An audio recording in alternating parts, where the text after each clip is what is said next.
बिस्मिल्लाहिर्रहमानिर्रहीम। अस्सलाम वालेकुम। दुनिया में अगर आपने कोई मनाजिर देखने हैं तो ये आपकी स्क्रीन पर चल रहे हैं मनाजिर।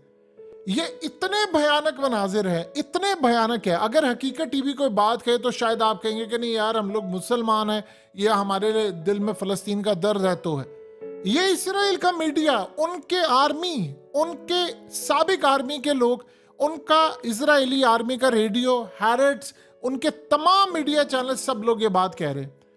ये मनाजिर क्या है? मनाजिर ये है, हमास ने इतनी बुरी तरह ट्रैप किया इसराइल की फौज को, आप सोच नहीं सकते। इसराइल ने खबर ब्रेक की, मुबारक हो, हम पहली मर्तबा गजा के हार्ट में आ गए हैं, दिल में अंदर तक घुस गए हैं। बस यहां तक मुबारक दी, आगे नहीं बताया। आगे आप देखें आगे क्या हुआ है। ये हमास ने उनको ट्रैप किया। हमास ने काम यही किया कि उनको का अंदर आने दो, जहां से वो एंट्री ले रहे थे वहां से अपने बंदे हटा दिए, कुछ जगह से उन्होंने पकड़वा दी अपनी चीजें, और वो करते करते करते करते अंदर चले गए।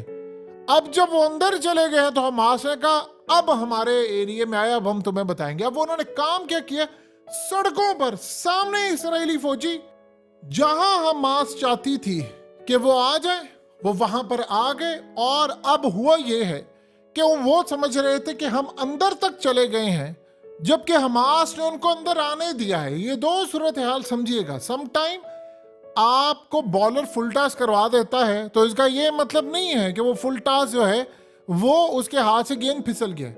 हमास ने फुल टॉस करवाई, इन्होंने कहा गेंद आया, छक्का मारो, ये अंदर चले गए, उन्होंने इनको आने दिया। तो जब उन्होंने अंदर तक आने दिया तो वो यही तो चाहते, अब वो इनकी पिटाई करें। अब डायरेक्टली वो धड़ाधड़ इनके टैंक्स तबाह करें, जीरो डिस्टेंस के ऊपर, 0 मीटर डिस्टेंस, बिल्कुल आमने सामने खड़े होकर उनकी लड़ाई हो रही है। और उन्होंने इतने फौजी मार दिए हैं कि सिर्फ आज उनके ऊपर कयामत खेज दिन गुजरा है। इतना कयामत खेज दिन गुजरा है कि उनके इस वक्त तक की इतलात के मुताबिक 15 से 20 टैंक्स तबाह हो गए। उन टैंक्स में जितने फौजी थे वो सारे मारे गए। हमास ने कहा लेटर ऑन डिटेल्स वो जारी करेंगे।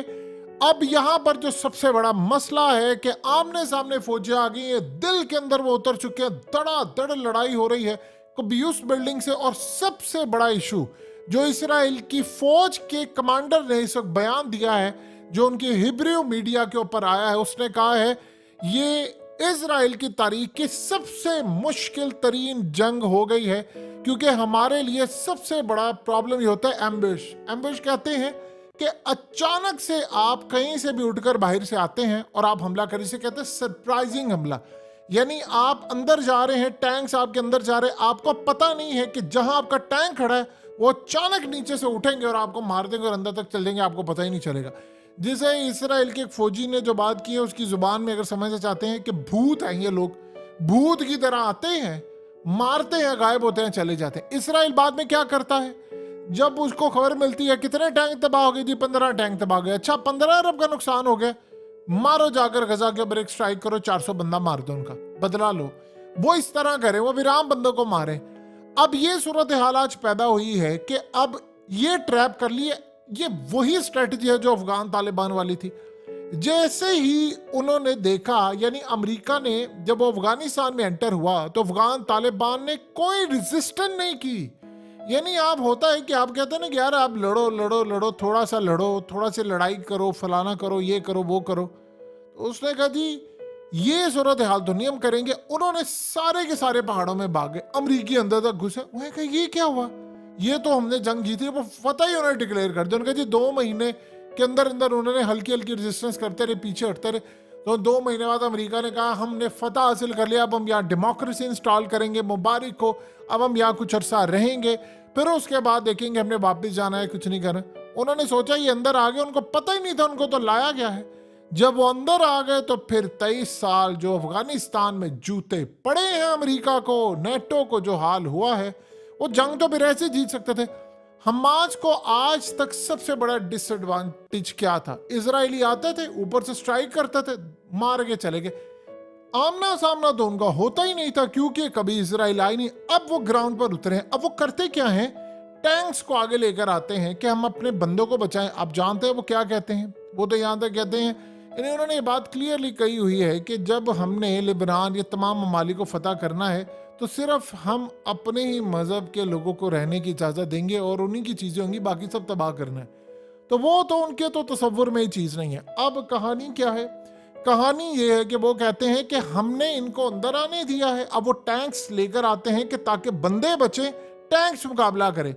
लेकिन उनको पता नहीं कि वो अचानक से डिवाइसेस ले आते हैं, आकर उनके टैंकों पर रखते हैं, टैंक्स भी तबाह, सब तबाह, और अचानक से ज़मीन से निकल आते हैं, कुछ साइड बिल्डिंग से निकल आते हैं। कई जगह असल में उन्होंने बिल्डिंग्स तबाह की और सैटेलाइट से कहा ये क्लियर आसा टैंक्स भेजो, और वहां पर वो छुपे होते हैं और आप देख रहे हैं किस तरह वो टूटी बिल्डिंग्स के अंदर, तबाहशुदा बिल्डिंग के अंदर छुपे हैं। बाहर निकलते हैं वो इनको मारते हैं।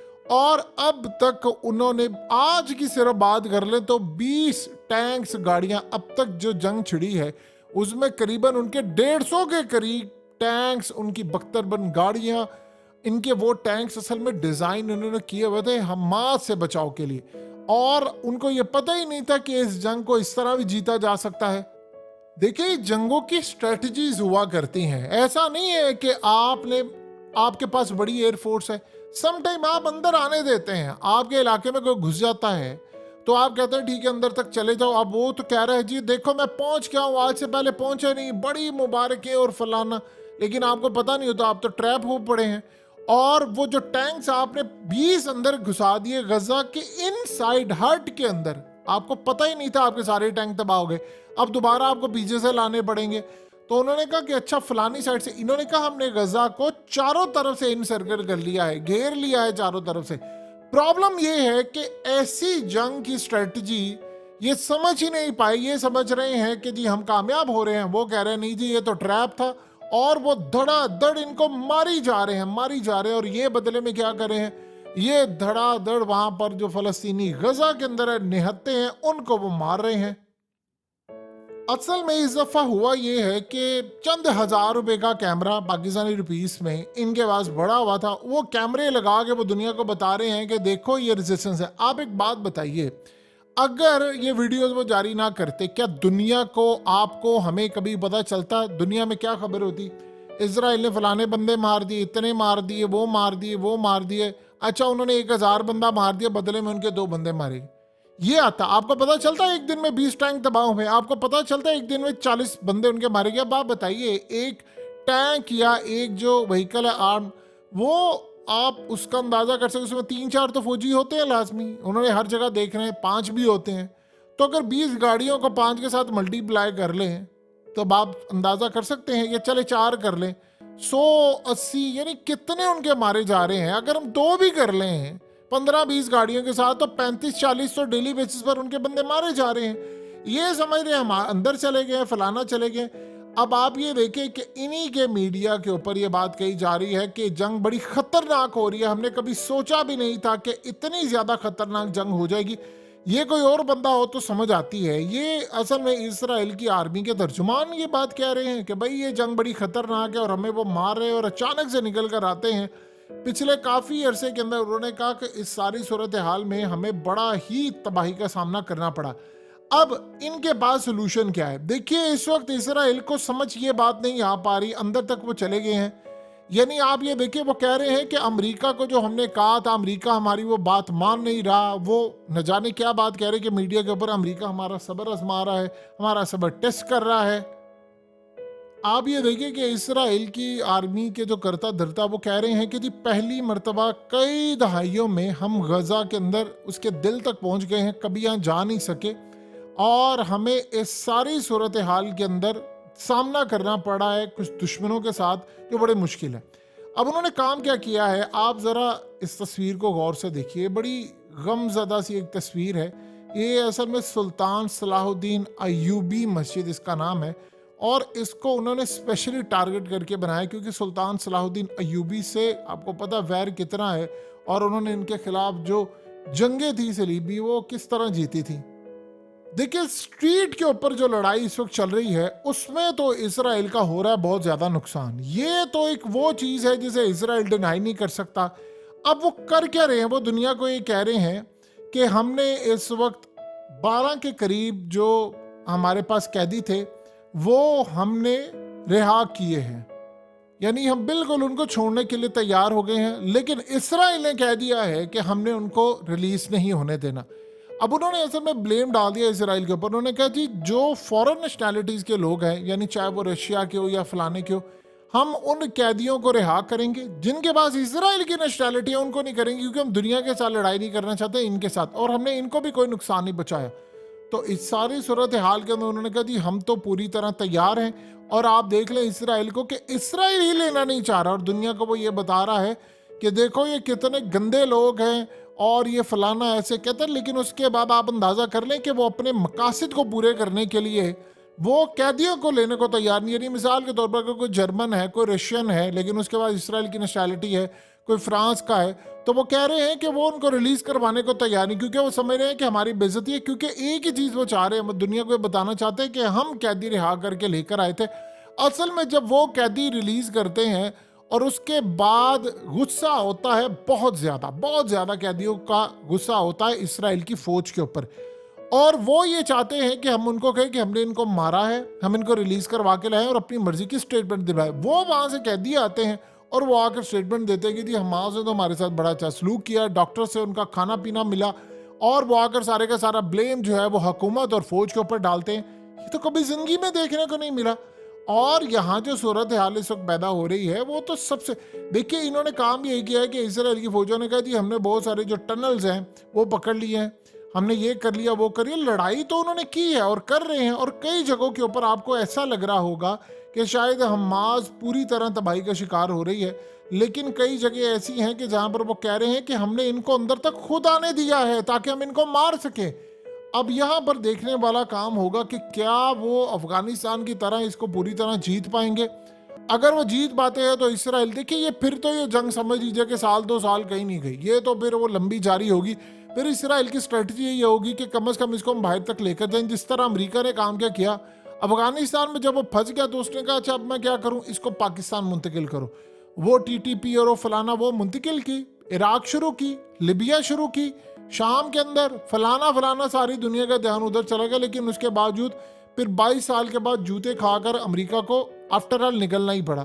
तो यहाँ जो असल में कहानी शुरू हुई है वो इसराइल के साथ सब कुछ है। अब यहाँ एक और भी बड़ी इंटरेस्टिंग बात है कि इस्माइल हानिया और अर्दोगान की मुलाकात है, और उस मुलाकात के अंदर चीज़ें फाइनलाइज होने जा रही हैं, क्योंकि उस मुलाकात के अंदर गालिबन ये भी चीज़ तय होगी कि अगर नहीं जा सकते तो हमास को कम से कम मसला दें, हमास को कम से कम चीज़ें दें, उनको सपोर्ट करें ताकि वो लड़ाई करते रहे। हमास ने सिर्फ 2 बातें की। उन्होंने कहा कि अगर हमें आप सिर्फ गजा के लोगों का ख्याल रख दें, उन्होंने कहा कि जो कहता है कि हम वहाँ पर मौजूद है तो अक़वाम मुत्तहिदा को आप भेज दें वहाँ पर, उनका डेलीगेशन आए और आकर देख ले कि हमारे लोग वहाँ पर हैं, अपने कब्जे में ले ले सारे हॉस्पिटल्स, हम तो कह रहे हैं ले ले।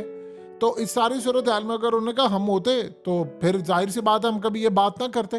तो हम कह रहे हैं लोगों की इमदाद उनको मिलती रहे, उनको फ्यूल मिलता रहे, उनका इलाज होता रहे, बाकी हम इनसे खुद लड़ लेंगे। और ज़्यादा से ज़्यादा उन्होंने कहा एक ऐसी भी सूरत है, उन्होंने कहा हम तो इंतज़ार कर रहे थे कभी कि हमारा इनके साथ आमना सामना हो, क्योंकि जिन लोगों को मारा गया है, जिनके बाप को, माँ को, भाई को, सबको मारा गया है, वो जब 2-2 साल के थे, आज वो सारे जवान होकर आज हमारे के अंदर शम मिला, तो इंतकाम तो उन्होंने लेना और बदला लेना। उन्होंने कहा हम तो इस दिन का इंतजार कर रहे थे कि किसी तरह अंदर तक आए, और फिर अंदर तक आए तो हम इनका हाल करें। अब वो साथ साथ मनाज़िर जारी करें, वो खैर।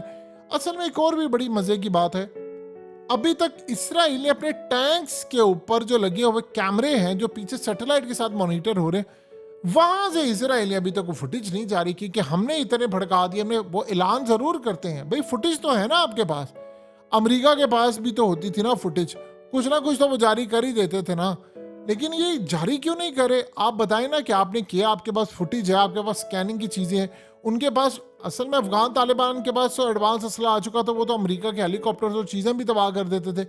इनके पास अभी तक ये चीज़ नहीं है।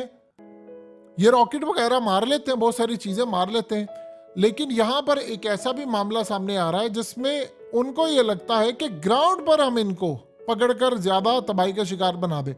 तो अभी तक इसराइल ने कोई ऐसी चीज़ तो जारी नहीं की। तो ये एक बड़ा ही इंटरेस्टिंग मामला होगा और देखने वाला काम होगा कि ये कहाँ तक चीज़ें जाती हैं, कैसे मैनेज होती हैं, क्या मामला होता है। सो आने वाले वक्त के अंदर चीज़ें और भी क्लियर होंगी और बड़ा इंटरेस्टिंग मामला होने वाला है, क्योंकि ये डिसाइसिव मोमेंट है।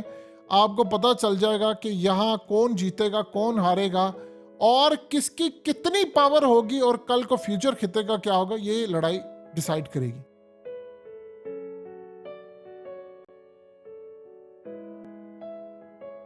हकीकत टीवी को सब्सक्राइब करना मत भूलें, वीडियो को लाइक करें, शेयर करें और कमेंट सेक्शन में अपनी राय का इजहार ज़रूर करें।